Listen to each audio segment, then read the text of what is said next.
princesse Méline. Il était une fois un prince qui avait demandé la main de la fille d'un roi puissant. Elle s'appelait Méline et était admirablement belle. Mais son père avait refusé la demande du prince, car il avait déjà décidé de donner la main de sa fille à un autre prince. Or, les deux jeunes gens s'aimaient d'un amour tendre. « Je ne veux que lui, déclara Méline, et j'en épouserai aucun autre. » Le père se fâcha et fit construire une tour à l'intérieur de laquelle pas un seul rayon de soleil ni la lueur de la lune ne pouvaient passer.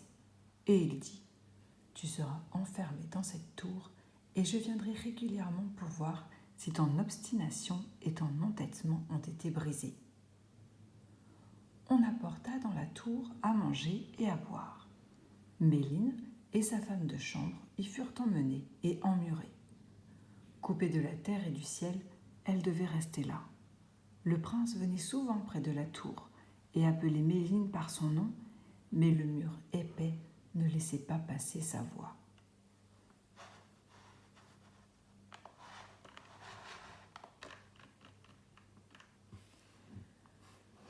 Et le temps passa. Elle n'avait plus aucune nouvelle et la nourriture commençait à s'épuiser. Méline dit alors : « Il n'y a pas d'autre moyen.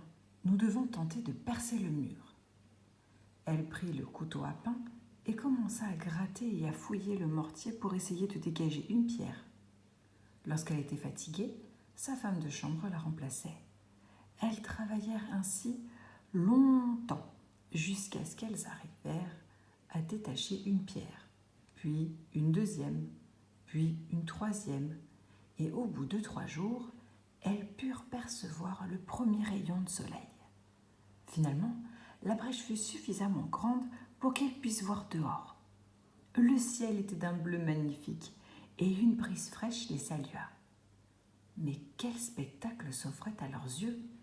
Du palais, il ne restait que des ruines. La ville et les villages alentours étaient brûlés et les champs étaient en friche. On ne voyait pas âme qui vive. Lorsqu'elles eurent agrandi la brèche dans le mur, suffisamment pour pouvoir se glisser à travers, elles sautèrent à terre. Mais maintenant, que faire ?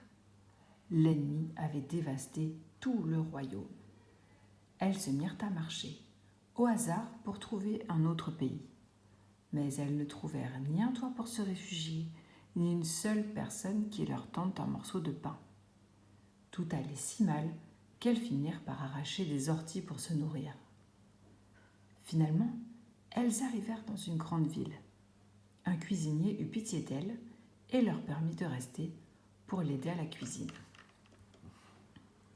Le fils du roi de ce royaume était justement le prince qui autrefois avait demandé la main de Méline. Son père lui avait choisi une fiancée laide et au cœur dur. Le mariage approchait inexorablement. La fiancée était déjà là, mais à cause de sa laideur, elle ne s'était jamais montrée. Elle s'était enfermée dans sa chambre et Méline lui porta à manger directement de la cuisine. Le jour des noces arriva et la mariée devait accompagner son futur époux à l'église.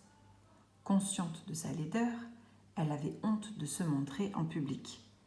Elle dit alors à Méline : « C'est ton jour de chance. Je me suis tordu le pied et je ne peux pas bien marcher. Tu mettras ma robe et tu me remplaceras lors du mariage. Si tu ne m'obéis pas, tu le paieras de ta vie. » Méline fut forcée d'obéir. Elle dut se vêtir de la magnifique robe de mariée et se parer de ses bijoux. Lorsqu'elle entra dans la salle royale, tout le monde fut frappé par sa beauté.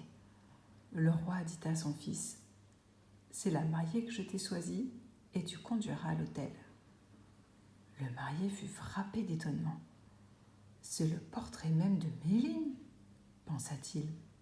« Si je ne savais pas que ma bien-aimée est enfermée depuis des années dans sa tour, je croirais, ma foi, que je l'ai devant moi. » Il offrit son bras à la mariée et la conduisit à l'église. Des orties poussaient près de la route. et Méline leur dit : « Hortie, petite plante gracieuse, tu m'as l'air bien soucieuse. Ne t'inquiète pas, je ne t'ai pas oubliée, le temps du chagrin refoulé. Le temps où tu fus ma seule pitance, peu douce et crue, mais en abondance. » « Qu'est-ce que tu dis ? Demanda le prince. Rien, rien, répondit-elle. Je pensais seulement à la princesse Méline. La connais-tu ? Mais non, rétorqua-t-elle. Comment pourrais-je la connaître ? Mais j'ai entendu parler d'elle. Le marié prit un collier de très grande valeur et le lui passa au cou. Ils entrèrent dans l'église et devant l'autel, le prêtre lia leurs mains et les maria. Sur le chemin du retour, Méline ne prononça pas un mot. De retour au palais, elle courut aussitôt dans la chambre, ôta la belle robe, rangea les bijoux et remit sa robe. Elle ne garda que le collier que le marié lui avait passé autour du cou devant l'église. La nuit tomba et la méchante princesse devait être conduite dans la chambre du prince. Elle voila son visage pour que le prince ne s'aperçût pas de la supercherie. Dès que tous furent partis, le prince demanda : « Qu'as-tu dit aux orties près de la route ?»« À quelles orties ?» s'étonna la princesse. « Je ne parle pas aux orties. »« Si tu ne leur en as pas parlé, tu n'es pas la vraie mariée, » dit le prince. Mais la mariée trouva la parade. « Attends !» s'écria-t-elle. Elle sortit de la chambre et s'en prit à Méline. « Servante, qu'as-tu dit aux orties près de la route ?»« Je n'ai dit que cela. Hortie, petite plante gracieuse, tu m'as l'air bien soucieuse. Ne t'inquiète pas, je n'ai pas oublié le temps du chagrin refoulé, le temps où tu fus ma seule pitance, peu douce et crue, mais en abondance. »« Cela te coûtera la vie, l'avertit la mariée. Mais elle retourna vite auprès du prince. « Ça y est, cria-t-elle, je me rappelle maintenant ce que j'ai dit aux orties. » Et elle répéta les paroles qu'elle venait d'entendre. « Et où est le collier que je t'ai donné devant la porte de l'église ?»« Quel collier ?» dit-elle. « Tu ne m'as pas donné de collier. »« Je te l'ai moi-même passé autour du cou. Si tu ne le sais pas, tu n'es pas la vraie mariée. » Il lui arracha son voile et il vit son visage incroyablement laid. « Mais comment es-tu arrivée là et qui es-tu ?»« Je suis ta fiancée promise, mais j'avais peur que les gens se moquent de moi en me voyant dans la rue. C'est pourquoi j'ai ordonné à la petite Souillon de mettre ma robe et d'aller à l'église à ma place. »« Où est cette fille ?» demanda le prince. « Je veux la voir. Va la chercher. » La mariée sortit de la chambre et dit au serviteur que sa femme de chambre était une faussaire, qu'il fallait sans tarder l'emmener dans la cour, lui couper la tête. Les serviteurs attrapèrent Méline et voulurent l'emmener.